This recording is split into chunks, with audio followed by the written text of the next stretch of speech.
Bapak, Ibu, dan saudara-saudara yang dikasihi Tuhan, salam sejahtera, kiranya kita terus ada dalam pemeliharaan kasih Tuhan. Bacaan Alkitab kita pada saat ini berfokus pada relasi Abraham dan Lot. Dikisahkan setelah Abraham keluar dari Mesir, Abraham dan Lot kembali ke Betel, ke wilayah Kanaan. Jika kita perhatikan dengan apa yang dikatakan Tuhan pada pasal 12 ayat 6-9, itu berarti Abraham dan Lot kembali ke tanah yang dijanjikan Tuhan. Namun di Betel ini justru terjadi persoalan antara Abraham dan Lot. Wilayah tempat Abraham dan Lot tinggal ternyata tidak dapat mencukupi kebutuhan ternak-ternak Abraham dan Lot, sebab Abraham begitu kaya dan juga Lot. Sumber persoalan adalah perselisihan para gembala ternak Abraham dan Lot dalam memperebutkan sumber makanan dan sumber minum ternak. Maka Abraham sebagai ketua rombongan dan yang dituakan merasa perlu segera menyelesaikan perselisihan yang ada.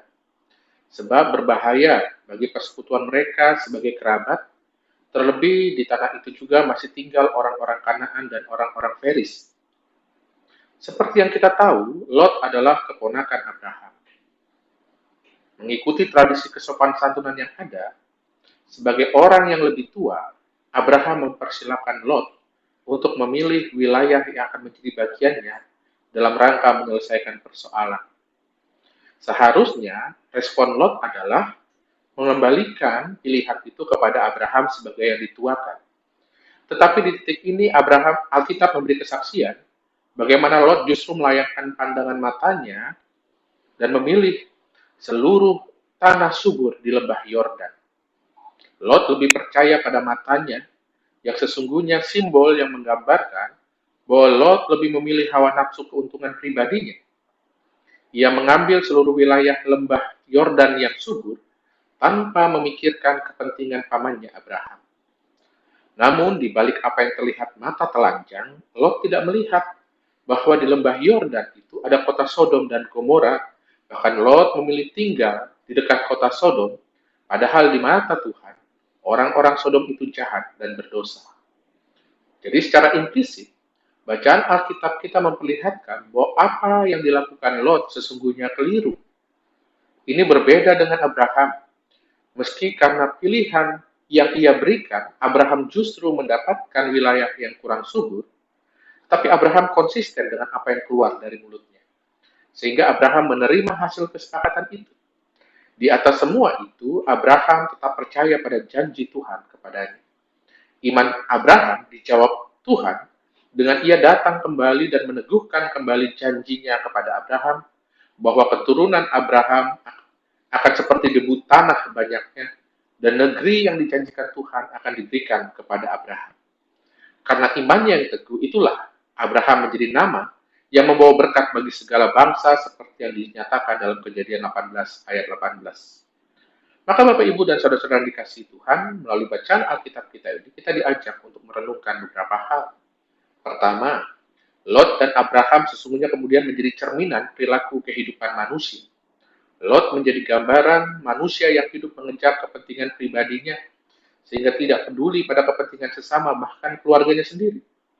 Lot juga menjadi gambaran manusia yang hanya melihat apa yang tampak indah, menyenangkan, juga menguntungkan, tanpa mau menyadari bahwa di balik setiap hal yang kelihatan baik itu, bisa jadi ada perangkap, ada jebakan, ada hasutan, yang justru membawa manusia jatuh pada kejahatan.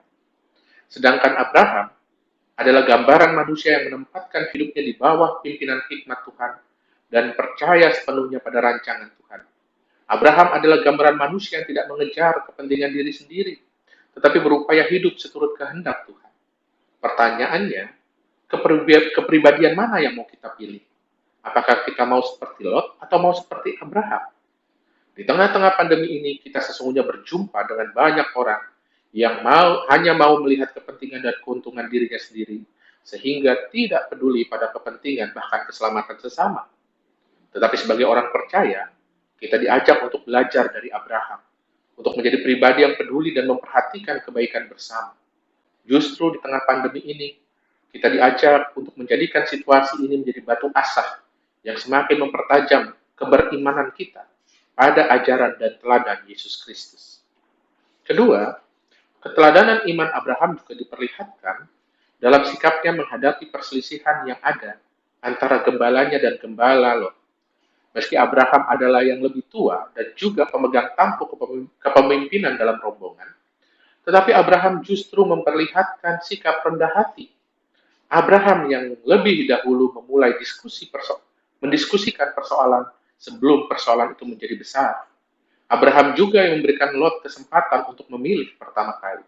Padahal sesungguhnya dengan kekuasaan yang ia punya, Abraham bisa saja memutuskan apa yang menguntungkan dirinya dan Lot pasti akan menerima.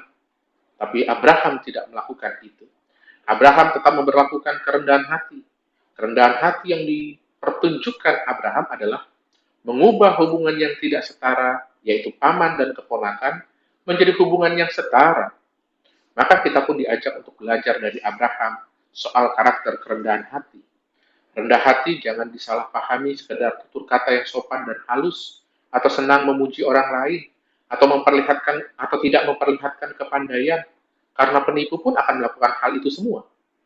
Karakter rendah hati yang sejati itu memampukan kita untuk keluar dari kepentingan diri sendiri dan memikirkan kepentingan bersama sehingga tercipta relasi kehidupan yang adil dan seimbang. Di tengah pandemi ini, kita lihat ada banyak orang yang kelihatan tutur katanya manis dan halus, tetapi justru dalam rangka meraup keuntungan pribadi di tengah-tengah kesulitan hidup orang lain. Di tengah pandemi ini, kerendahan hati yang sejati adalah kerelaan untuk saling memperhatikan, saling menjaga, juga saling tolong-menolong untuk bersama-sama boleh melewati badai pandemi ini.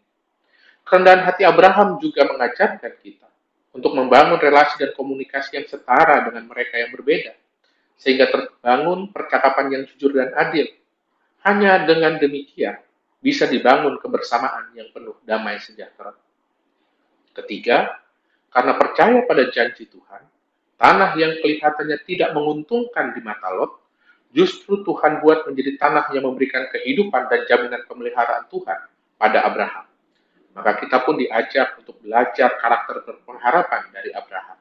Situasi kehidupan yang kita hadapi pada saat ini bisa saja terlihat sulit dan penuh pergumulan. Tapi kita juga mau diajak taat, hidup dalam nilai-nilai Kristus.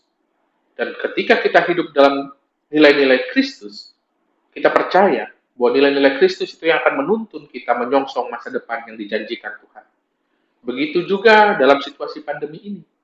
Meski pandemi ini seakan-akan membawa kita memasuki lembah kekelaman, tetapi jika kita belajar dari Abraham soal iman percaya, maka iman percaya itu akan menuntun kita melihat bahwa lembah kekelaman bukanlah akhir, tetapi kita juga akan dimampukan melewati lembah kekelaman itu dan menyongsong pelangi kasih Tuhan yang indah.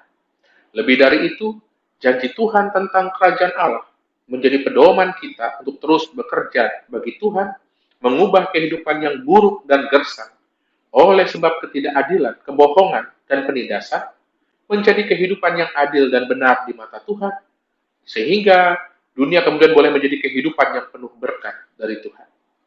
Maka Bapak, Ibu, dan saudara-saudara yang dikasihi Tuhan, marilah belajar dan meneladani Abraham. Jangan menjadi lot-lot baru di tengah kehidupan ini.